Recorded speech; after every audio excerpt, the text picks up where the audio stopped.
Splatoon 1 and 2 ended up introducing weapon kits about weekly or so, as well as having larger updates at more or less random dates, like version 2.0, etc. In Splatoon 3, this shifted to seasons, where every 3 months we'll get a large update containing kits, new weapons, maps, catalog, and so on. And today I want to talk about if I like this system or not. So I'm just gonna get right into it, and you can subscribe if you want to see more Splatoon content from me. Let's start off with the weapon kits. I have 2 things that I like and 2 things that I don't like, so let's start with the positives. I like that the new kits look more distinct visually from each other. Something like the Luna Neo is the best example, where it went from just a sticker to an absolute color swap that made it stand out a lot more. This means they don't just look better, but they also convey more quickly to the player which kits they are, which I think is important for gameplay. On top of that, I overall like the kit design. The only one I dislike outright is Dapple Doolies, because I feel like the idea of having a kit so similar to Tetra, especially when it's just the 6th kit in the Dooley class, is absolutely inexcusable.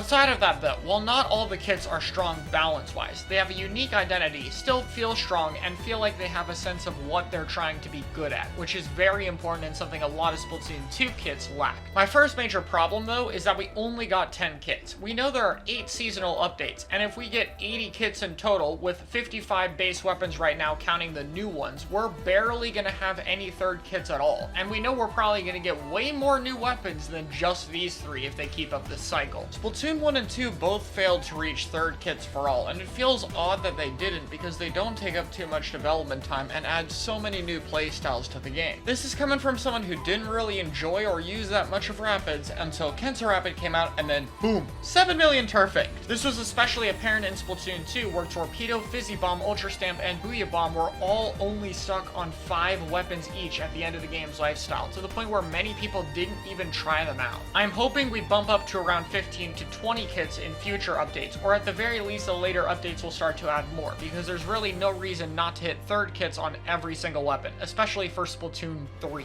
My second problem is that most of these kits were in the shooter category, despite shooters already having the most main weapons in the entire game. This has led to a class that already has so many options compared to the others, just having even more so. How are Splatanas and Stringers, the new weapon classes added to the game, still left at only 2 kits each? Future updates need to spread out the weapon kits to be involved in more of the classes, and a lot of the classes that were left out from this update should be getting 2 kits in the next one. As for the 3 brand new weapons, I like the choices for them. Going back to the original 3 classes makes sense, as none of these have gotten a new kit for several years now. On top of that, I think the concepts, looks, and execution of these weapons are great. They have unique identities and things that they are good at, and for the most part, I think they're all fun. I do think, however, the power of these weapons is a little bit low, and the kits outside of the Novas are a bit weak. And I know this isn't a hyper-competitive thing, but I've seen a lot of people not really find these weapons good, even on a casual side, which I think is a bit problematic. Obviously, it's better than releasing a weapon that's really overtuned, but I do hope with the next set of weapons the devs give them just a little bit more power on launch. As a whole, though, I don't really have many complaints with the new weapons. I like them, and I can't wait to see what they do with them in future with new kits and balance changes. Rank X also returns from Splatoon 2, well, sort of. Rather than being the next rank from S+,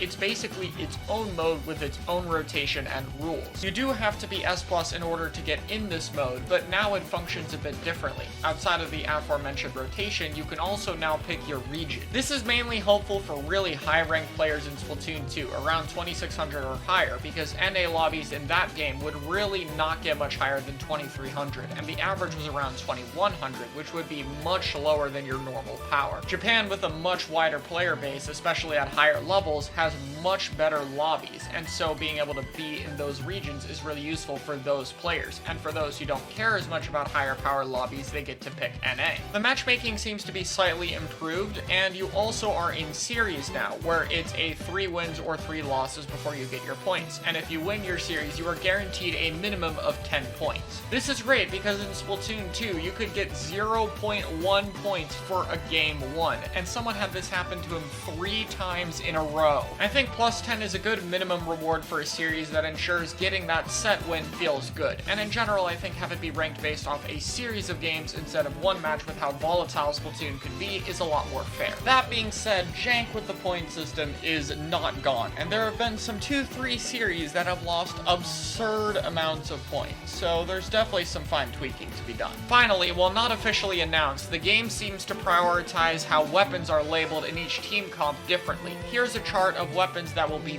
mirrored from your team to the other team, which I think is really interesting, and for the most part, I like this. This means that the weapon compositions are much less likely to give you a disadvantage, and I have not had a single lobby with one team having more chargers than the other team, which in particular has felt great. Rank X got a lot more improvements than I thought, and while I think the matchmaking could still be made a little bit better, as a whole, they did a lot to improve the system, and having another rotation of maps to pick from is always a positive. I already did a video on the new maps, so for more specifics I'll talk about it there, but is 2 maps, 1 returning and 1 new map, good enough? I would say yes. This would end up having much more maps than Splatoon 2, and we would get a good bit of new stages since only 1 map would be returning if they decided to keep up with this pattern, which would likely shift between returning maps from Splatoon 1 and Splatoon 2, which I think is fair. I am still hoping that the stage design improves in Splatoon 3, but if this update was anything to indicate, they are willing to be more flexible than the launch maps in terms of many design decisions such as having valuable flanks, which I think is a good sign. The new photo mode in Recon was awesome, both being able to do it with amiibos and most importantly being able to do it with your team. Finally being able to take actual pictures with each other that weren't just someone pressing the screenshot button has been so nice, and I've really enjoyed it. It's a small feature, but if more updates come with small features like this, I think it'll add up a lot over time, and I think stuff like the photo mode are actually quite important to put in these updates to just give a few more things for players to do. As for the catalog, I've been filling it out and it seems fine. Looking at all the emotes, they all seem pretty cool, and my only real major complaint about this is that there's no new emote that uses the weapons in them. I think an easy idea to make this happen fast would be reusing the animations from Splatoon 1 and 2, which has a bunch to go from, especially since Splatoon 2 has unique animations if you're Octolings. A lot of these poses, like the heavy spalling from Splatoon 1, were just fan favorites. It allows you to use assets that you've had before, and you could imagine, what if bows were in Splatoon 1? What would their animation look like in that game? Adding all of these would be a total of 3 brand new victory animations for every single weapon, and I think it would be a welcome change. Salmon Run also got a lot of content in this update. First of all, we got a returning stage with Marooner's Bay, which, I think the stage benefits a lot from Splatoon 3's new mechanics and overall improved Salmon Run, and in particular, the egg throw is amazing for this map, but if they were going to release this map basically unchanged from Splatoon 2, why not just put it in the base game? Again, it's a nice addition, I just question why it's put in now, or why there wasn't more done to it. It feels a bit odd to me. The new Grizzco Weapon of the Splatana Stamper, while I am terrible at it, is honestly one of my favorites. I think the ability to shred bosses like that is awesome, and the vulnerability you get put into to be able to do that is amazing. And I have to say, just the charge/dash is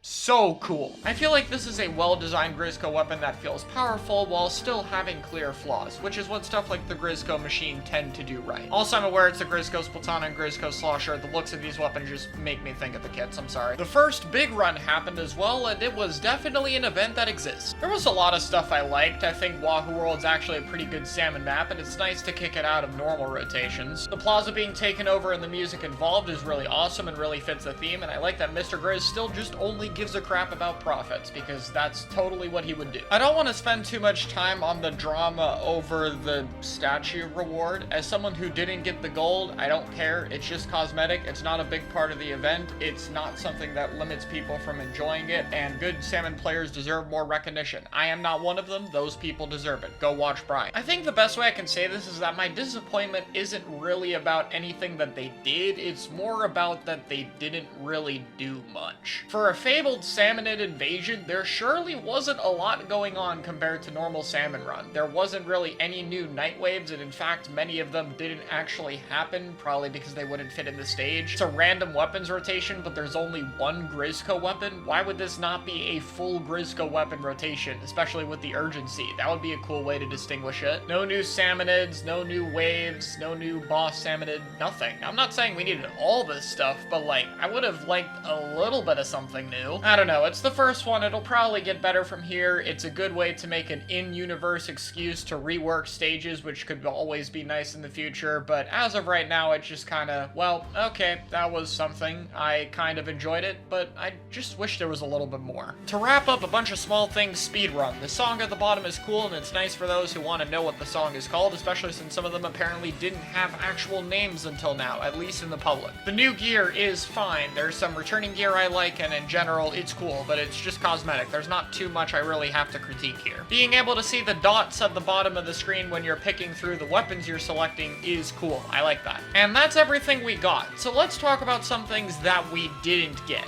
You still can't change weapons when queuing with a team in open. Why? You still cannot see the progress bar on gear for abilities to level up. Why? These two combined mean that leveling up in open is unusually slow because gotta change gear again, and that takes forever because you can't do that without remaking it. There are still no room codes. This is one of the easiest things to implement. Please give me a way to do viewer battles with people because I am not using this stupid friend system. The biggest thing that was missing from this update is online table turf, and I cannot understand why this was delayed. I get not knowing how well table turf was gonna do and letting people build their decks before letting you play against each other for the launch of the game, but we are 3 months in. People who are interested in table turf are playing table turf. Why can they not play against their friends? I know this update is planned to happen eventually, but it just isn't here yet, and I don't know why. Honestly, I really like the seasonal schedule for Splatoon. I think it's cool and gives a bit of identity to each period of the game's lifespan, which is awesome. I think for the most part, they added content really well, and I like the majority of the things they put in the game and had very small complaints. My biggest issue is that I think it's not